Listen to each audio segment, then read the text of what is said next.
Hello everyone, welcome to the Daily Current Affair Analysis brought to you by Shankar IAS Academy 26th August 2025. So before getting into the discussion, please make sure that you subscribe to our YouTube channel. If you haven't, please do subscribe and also hit the bell icon to receive on-time update from Shankar IAS Academy. Before getting into today's topics, we have two important announcements. First announcement is regarding the reflection from the UPSC Mains 2025. It is available in the IAS Parliament website. Please do check. And the second announcement is about the pre-storming prelims test series, and the first batch will be starting on 4th September 2025, and the orientation, the test orientation will be conducted on 28th August 2025 by Satyakrishna sir. So please do register and take the test and crack the prelims in 2025. So now we will begin our discussion with the topics. So the first topic is about the Bloom syndrome. So recently a 12-year-old girl in Chennai got diagnosed with this condition, and the second article is about the ISRO integrated airdrop test. So the first integrated airdrop test for the Gaganyaan mission was conducted from the coast of Odisha, and the next article is about the cognitive development. So this article is taken from the newspaper Hindu, which is talking about the relationship between the cognitive development and the nutrition in the people. And the next article is taken from Indian Express. It is talking about the mission Sudharshan Chakra. We know that Sudharshan Chakra was announced by our Prime Minister on the Independence Day, and this mission is aiming to shield the entire nation against external threat by 2035. And finally, we will be discussing important prelims related topics under the Prelims Focus. If all set, let's begin the discussion with the first article. All you need to know about Bloom syndrome. The article is taken from the Hindu. So recently a 12-year-old girl in Chennai got diagnosed with this condition. So in this background, let us discuss more about this news article. So what is meant by Bloom syndrome? It's a rare genetic disorder caused by mutation in the BLM gene. See, this BLM gene is located in the 15th chromosome of a person, and this BLM gene is responsible for the production of BLM protein, which is important for the DNA repairing. So due to this mutation, this DNA repairing will not happen properly. As a result, this can lead to delay in the growth, high risk of infection, sensitivity to the sunlight. That means the people with this condition may develop hyperpigmentation or red rashes due to overexposure to the sunlight, and increase the risk of developing cancer. So comparing with the general population, the people with this condition are at the more risk of developing cancer. That is nearly 150 to 300 times more risk of developing cancer than the general population. And coming to the rarity, see, this Bloom syndrome is actually an autosomal recessive genetic disorder, which means both the parents should have the faulty gene to inherit this condition to the child. For example, if the father doesn't have this faulty gene or the mother doesn't have this faulty gene, in that condition, this Bloom syndrome will not be inherited to the child. And that is why if you look the worldwide, you can see that only 300 rare cases are there.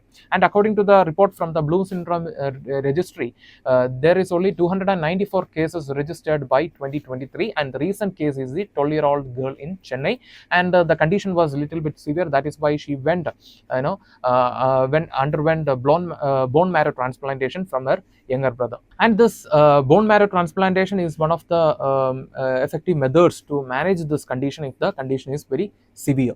And coming to the inheritance pattern, like I already mentioned, it is an autosomal recessive genetic disorder. That means both the parents should have the faulty gene to inherit this condition to the child. And if you take the population, you can see that the Ashkenazi Jewish population, this condition is very common in the Ashkenazi Jewish population. So if you take the case of Ashkenazi Jewish population, we can trace their ancestry to the Rhineland of Europe, and from this Rhineland they migrated to the Eastern world and the Western world, and now the majority of the population is concentrated in Israel and USA.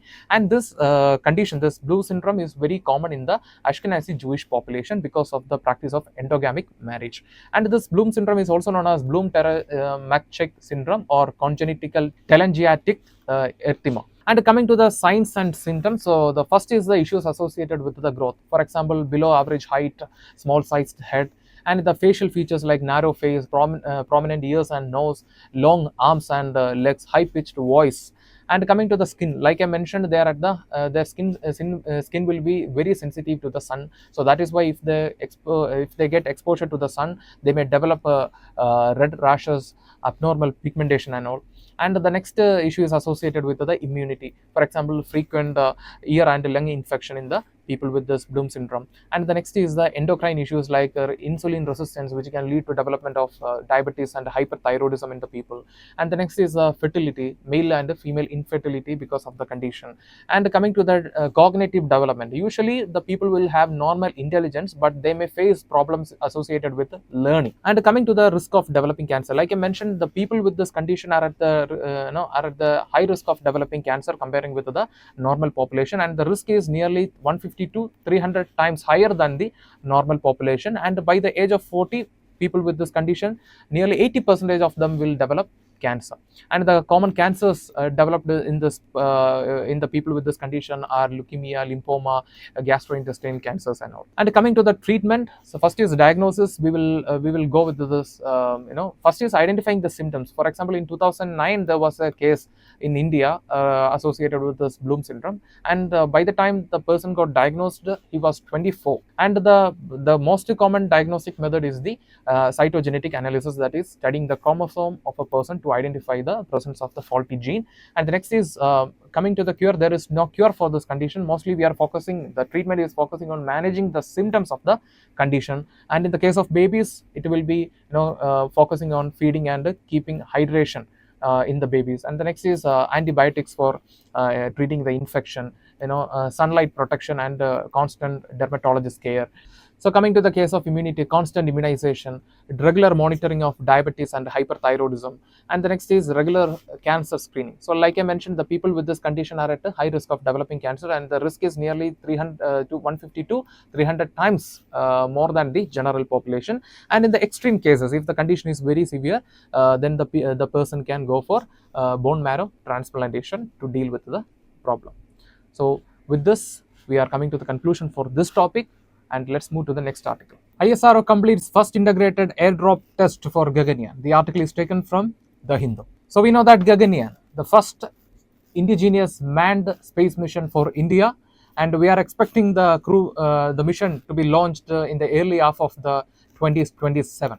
And before that, we are planning for nearly thousands of tests in different phases of the operation. And on 25th August 2025, from the from the Satish Dhawan Space Center in Sriharikota, we conducted the first airdrop test for the Gaganyaan. So it is under the collaboration of ISRO, Air Force, and the National Coast Guard. So in this background, let us discuss more about the first integrated airdrop test for Gaganyaan. So coming to the first integrated airdrop test for Gaganyaan, so it was conducted on 24th August 2025 near the Sriharikota, and the objective is to check the efficiency of the parachute system of the Gaganyaan to bring back the astronauts safely back to the Earth. And how this this integrated airdrop test conducted. So we have seen this in many movies, like the movies Gravity or Life. You can see that in towards the climax module, a capsule will be coming to the Earth, and the last survivor will be there.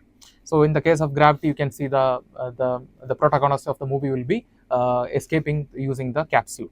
And here also a dummy capsule will be prepared with a weight of nearly 5 ton, that is 5,000 kg, crew module replica. And after, with the help of the Air Force, that means here we used the Indian Air Force helicopter Chinook, and we lifted the module replica to the height of nearly 4 kilometers from the surface. And after, from there, we will drop the module replica, and in the initial stage there will be drop chutes to stabilize the fall of the module. And after that, eventually the 3 main parachutes will be deployed one by one to ensure the safe descent of the module. And finally the module will fall into the Bay of Bengal, and from there the Indian Navy will recover the capsule. And coming to the importance, why we have to conduct this integrated airdrop test? Because the landing as well as takeoff is the most riskiest phases of a space mission.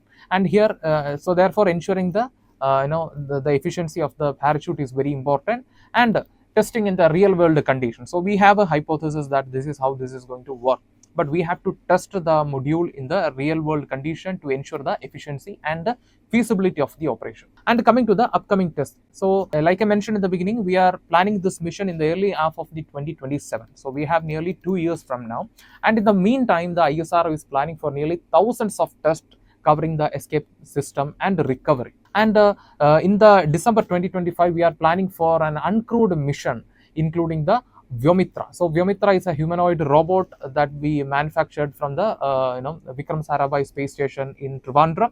And in the 2025 December, we will be conducting an uncrewed mission using the Vyomitra.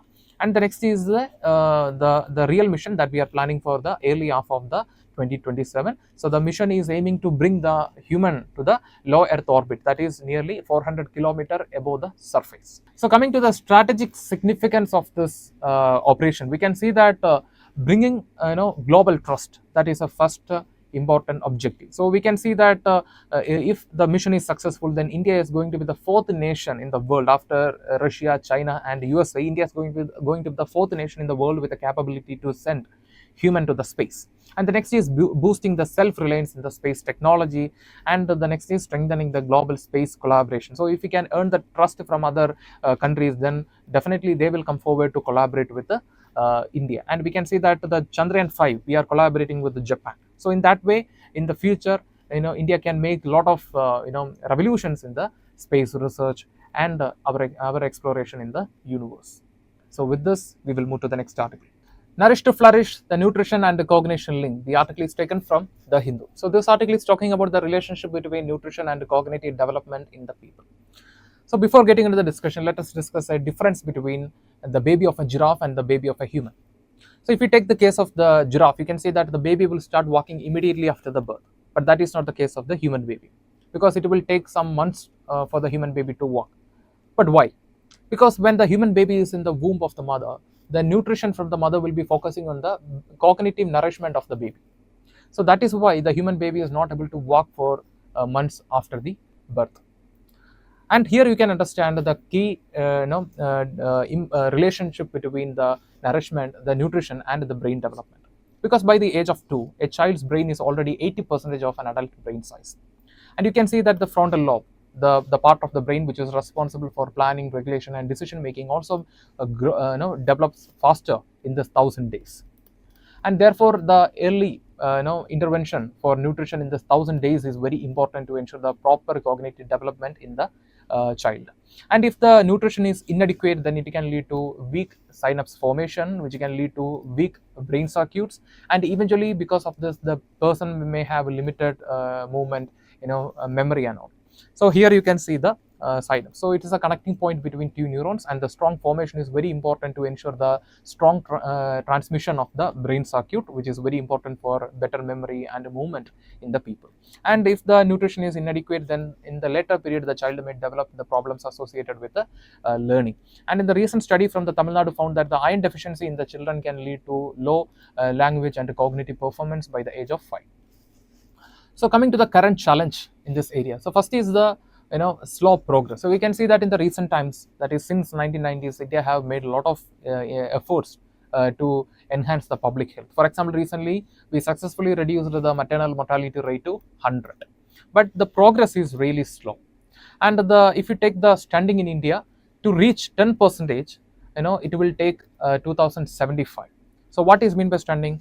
Lack of height according to the age. For example, if a child is 10 years, then he should have at least 120 to 130 centimeter of height. But if it doesn't have this much height, then that means this child is lacking some nutrition. And to reduce the standing in India to 10%, India will take up to 2075.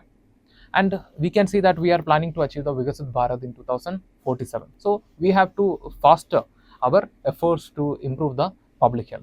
And the next is the current program. So what are the current programs in India focusing in the cognitive development? First is the Integrated Child Development Service, one of the biggest child care programs in the world, focusing on the health of the mother and the child. And the next is the Portion B Padai B program, which is launched by the Ministry of Women and Child Development, and this program integrates the nutrition with the learning. And next we have the Navachedana framework, which is focusing on providing 140 plus age specific activities to enhance the cognitive development through play based learning. So we know that the playing is very important, because in 2023 the UNICEF they raised an issue, that is due to the climate change and due to the ongoing urbanization, the right to play is violated, because the playing is very important to ensure the social skills, cognitive development, decision making, problem solving in the child. But because of the urbanization, the open grounds in the cities are reducing. Because of the climate change and extreme weather events, the outdoor activities are becoming more and more difficult. And that is why you can see that in 2025 23 the UNICEF raised the issue, that is the right to play is getting violated. And coming to the areas we need to improve, so first is the coverage and the quality of the ICDS service. So you can see that the ICDS, they will provide the nutrition powder, they will regularly monitor the health of the child and the mother.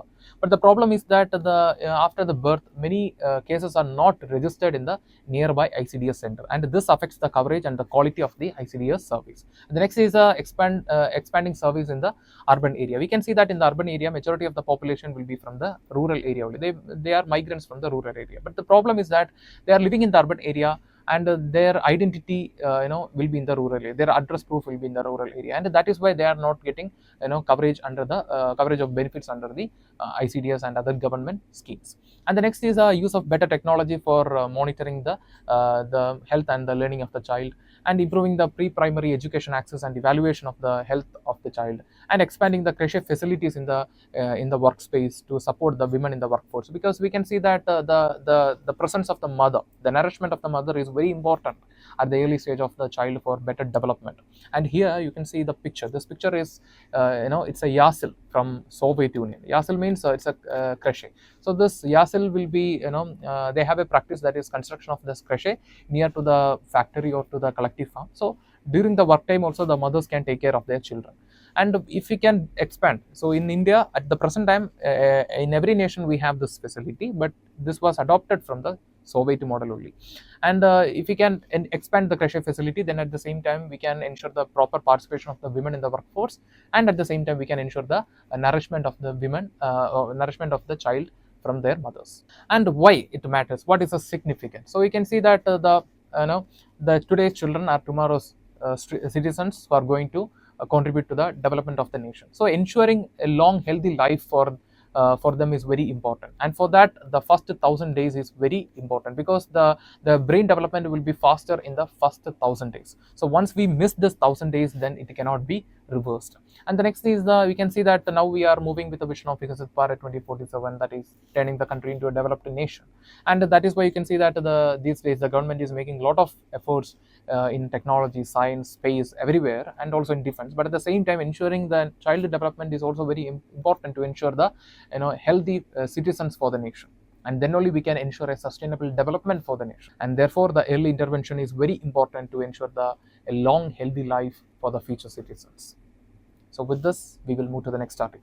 DRDO successfully test indigenous air defense system, advancing mission Sudharshan Chakra goals for 2035. The article is taken from the Indian Express.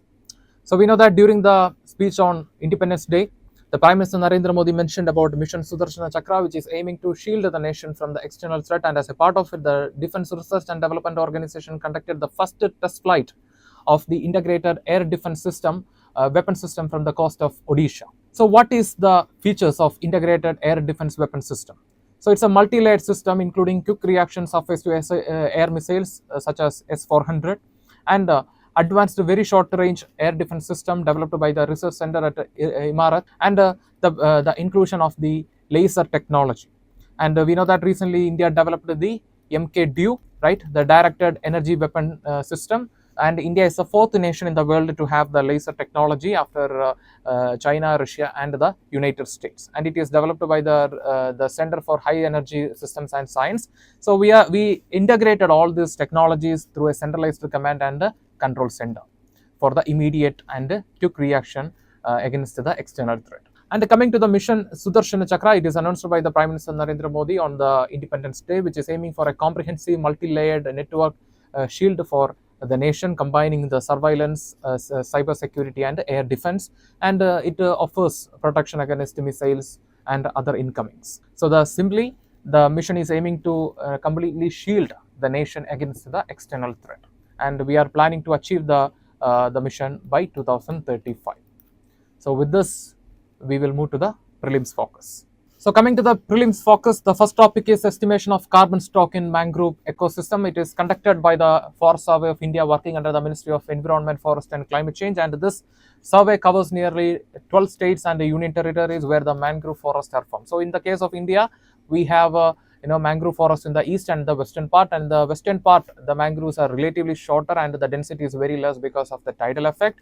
And this carbon stock survey is focusing on the 12 states and the union territories where the mangrove forests are found. We can see that the mangrove is this ecosystem is very important in ensuring the health of the coastal area, protecting the habitat, and also it acts as a carbon sink. And coming to the significance, it aids planning of the mangrove under the MISTI scheme. And coming to the Sashat National Disaster Alert Portal, it's a portal which provides real-time dissemination of early warning through multiple means of technology using the geo-intelligence. So here you can see the National Disaster Portal. So it will provide the information related to rainfall in different region and what will be the rate of the rainfall. For example, whether it is heavy rainfall or moderate rainfall. It will also provide data related to the wind in the region, and if there is a possibility of thunderstorming or lightning, then that data will be also provided. And this will provide in the real time using various means of technology. And it is administered by the National Disaster Management Authority, and currently the information is available in 12 Indian languages, and this portal is recognized by the following institutions. And coming to the MISTI, that is Mangrove Initiative for Shoreline Habitats and Tangible Income, which is focusing on the better management of the mangroves based on community involvement. So it is launched on 5th June 2023 on the occasion of the World Environment Day by the Ministry of Environment, Forest and Climate Change. So this is aiming for the restoration of the mangrove spreading across the 9 states and the 3 union territories. And the period, so it was launched in 2023 and 2023-24, and the time period for the scheme is 5 years from the launch. And the primary focus of the scheme is Sundarbans Delta, the histories of Hooghly in the West Bengal and other parts of the Bay of Bengal. And the financial assistance will be provided for the local communities to undertake the mangrove plantation activity. So it is aiming for the restoration and the better management of the mangroves through community participation. So the next is the expansion of the NAVIC based early warning system. So the full form is the Navigation with Indian Constellation, and it is an early warning service under the Ministry of Earth Science, and that will provide, this system will provide early warning in the entire Indian Ocean region, covering from the borders of the Southeast Asian nations to the western margin of the Indian Ocean. And this is working under the Ministry of Earth Science, and it is operated under the Common Alerting Portal based integrated alert system, that is SASHAT. And like I mentioned, the coverage is the Indian territory plus the surrounding area up to 5,500 kilometers from the Indian borders. So with this, we will move to the end of today's discussion. With this, we are coming to the conclusion for today's current affair analysis. If you like the video, hit the like button, give your feedbacks as comments, and share this content with your friends. And before leaving this channel, don't forget to subscribe and also hit the bell icon to receive on-time update from Shankar IAS Academy. Thank you for listening to us. Thank you for listening to me. Have a nice day.